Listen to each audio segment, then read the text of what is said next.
And with a large percentage of Christians, Lebanon plays a vital role in the Middle East, but it's currently hosting a large refugee population which is overwhelming the small nation. Joining us now to talk about this crisis is Nina Kairouz, Director of Media and Outreach for In Defense of Christians. Welcome back to the program. Thank you, Lauren. Thanks for having me. Thank you so much for being here. You know, you have the largest percentage, I've learned, of Christians in all of the Middle Eastern countries, and you describe it as the missing link in this complex mosaic of the Middle East. Why do you call it a missing link?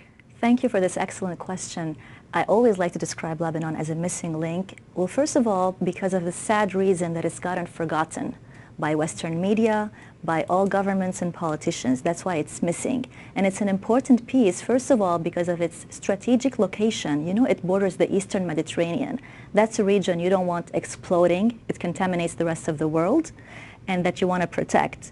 A second reason is that Lebanon has maintained a peaceful diversity so far, you know, coexistence between Christians and Muslims since the end of the Civil War in 1990, and the U.S. should promote that role model to the rest of the Middle East.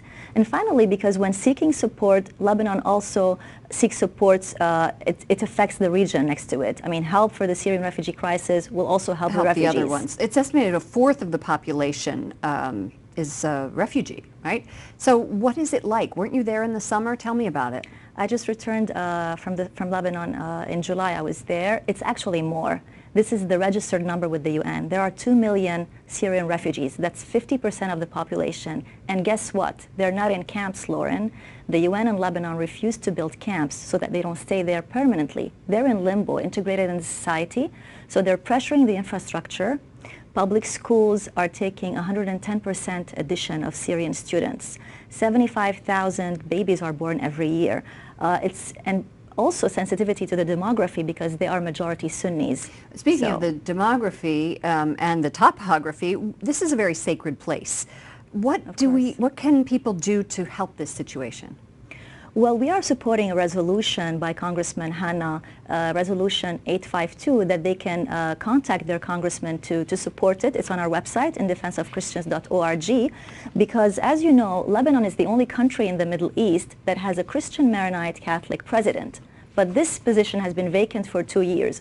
So in this resolution, our demands meet Congressman Hanna's, and we ask the U.S. to help Lebanon elect a president and to have a safe zone in Syria for Syrian refugees to return to empower Lebanese army because it's fighting the terrorists on the borders and help it be independent, and to invest in this infrastructure that's suffering a lot more than any host country can take. You know, this is like an international problem. Of course, it's an international crisis.